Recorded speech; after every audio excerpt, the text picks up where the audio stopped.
Welcome back guys. இன்னைக்கு நம்ம பார்க்க போகிற அனிமே என்னன்னா the master of killing time episode 15. இன்னைக்கு கிளாஸில் டீச்சர் வந்து ஒரு பெயிண்டிங்கை கையில் வச்சிருக்காரு. ஸ்டூடெண்ட்ஸ், இதை நீங்கள் உட்டன் போர்டில் பண்ணணும், உங்ககிட்ட இருக்கிற உட்டன் போர்டில் நீங்கள் பண்ணணும்னு சொல்கிறாரு. இந்த கிளாஸ் எனக்கு ரொம்ப பிடிச்ச கிளாஸ், ஆனால் யோக்கோ இன்னைக்கு ஆப்சன்ட், யோக்கோ வேற இன்னைக்கு வரமாட்டா, அவளுக்கு ஃபீவர்னு சொன்னாங்க அப்படின்னு சாக்குறா நினைக்கா. அப்போ சேகியை பார்க்கா. இவன் இன்னைக்கு சோகமாக இருக்கான், அவன் ஆள் இன்னைக்கு லீவுங்கிறனால சோகமாக இருக்கான் போலன்னு சாக்குறா நினைக்கிறா. அப்போ சேக்கி ஒரு ஸ்டேஜ் மாதிரி ஒன்று எடுத்து வைக்கிறான். அப்போ சாக்குறா பார்த்துட்டு என்ன இவன் மிடில் ஆஃப் த கிளாஸில் இப்படி பண்ணுறான்னு பார்க்குறா. அங்கே நம்ம சேக்கி ஒரு சுமோ பண்ணுறவரை வர வைக்கிறான். அப்புறம் இன்னொரு ஆப்போனண்ட்டையும் வர வைக்கிறான். ஓ, இவன் விளையாடுறானான்னு சாக்குறா பார்க்குறா. இவன் இமேஜின் பண்ண ஆரம்பிக்கிறா. யோக்கோவும் சேக்கியும் சண்டை போட்டனால தான் இவன் இப்படி பண்ணுறானான்னு பார்க்குறா. அப்போது சேக்கி அந்த ரெஸ்லரை அடித்து போட்டான். அப்புறம் அந்த ரெஸ்லரை எடுத்து பேண்டேஜ் போட்டுட்டு இருக்கான். அதை பார்த்துட்டு என்ன இவன் இப்படி பிஹேவ் பண்ணிட்டு இருக்கான், இதை பார்த்துட்டு தான் யோக்கோக்கு பிடிக்காம அங்கேருந்து அழுதுட்டு இருக்காளா. இவனோட சைல்டிஷ் பிஹேவியரை பார்த்துட்டு யோக்கோ அங்கே கஷ்டப்பட்டுட்டு இருக்கா. ஆனால் இவன் இப்படி பண்ணுறானேன்னு சாக்குறா புலம்புறா. அப்போ அந்த பேண்டேஜ் போட்ட பிளேயரை தூக்கி ஸ்டேஜில் வைக்கிறான். ஆனால் அதோட ஆப்போனன்ட் ஸ்ட்ராங்காக இருக்குது. இப்போ தான் சாக்குறாக்கு புரியுது சேக்கி தான் அந்த அடிப்பட்ட பிளேயர்.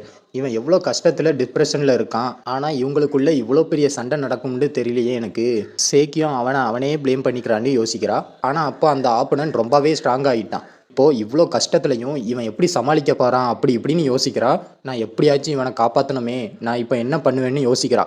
அப்போது ரொம்பவே பயப்படுறா. என்ன பண்ணுவேன், எப்படியாச்சும் காப்பாற்றணுமேனு காலை அங்கே இங்கேன்னு ஆட்டுறா. அப்போது அவள் கால் தெரியாமல் முன்னாடி இருந்த சேரில் பட்டுருது. அந்த சேரில் பட்டதுனால அது அந்த பொம்மையில் பட்டு ஹீரோ பொம்மை வின் பண்ணிடுது. இதை பார்த்துட்டு சாக்குறா சந்தோஷப்படுறா.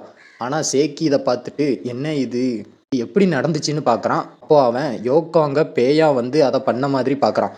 எவ்வளோ தைரியம் இருந்தால் என் பொம்மையை கொடுமை பண்ணுவேன்னு மிரட்டுற மாதிரி பார்க்குறான். அப்புறம் அதை உள்ளே வச்சிடுறான். சாக்குராவோட பார்வையில் இது வித்தியாசமாக இருக்குது. அவன் அந்த பொம்மையை உள்ளே வச்சிட்டானா. அங்கே யோக்கோவோட பிளேஸ் இருக்கிறத பார்த்துட்டு ஓ, இவனும் ரொமான்ஸை லுக்கு விட ஆரம்பிச்சிட்டான். அப்போது நார்மல் ஆகிட்டான்னு சாக்குரா சந்தோஷப்படுறா. இவன் புரிஞ்சுக்கிட்டான் போல இவங்க நிஜமாவே நல்ல கப்புள்ஸ்னு பார்க்குறா. அடுத்த நாள் ஸ்கூலுக்கு யோக்கோ வாரா. அவளை பார்த்துட்டு மற்ற கேர்ள்ஸுமே ஹே யோக்கோ, நேற்று நீ வரலன்னு போர் அடித்தது எங்களுக்கு, உனக்கு உடம்பு பரவாயில்லையான்னு கேட்காங்க. நான் நார்மலாகிட்டேன், பெர்ஃபெக்டாக இருக்கேன்னு யோக்கோ சந்தோஷமாக சொல்கிறா.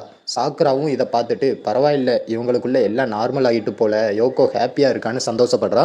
அந்த பக்கம் சேக்கி படுத்துருக்கான். அந்த பொம்மையும் கீழே கிடக்கு. சேக்கி தூங்குறதோட இந்த எபிசோடும் முடியுது. இந்த எபிசோடு உங்களுக்கு பிடிச்சிருக்கும்னு நம்புகிறேன். இதே மாதிரி வேறு எபிசோடில் வந்து உங்களை சந்திக்கிறேன். பாய்.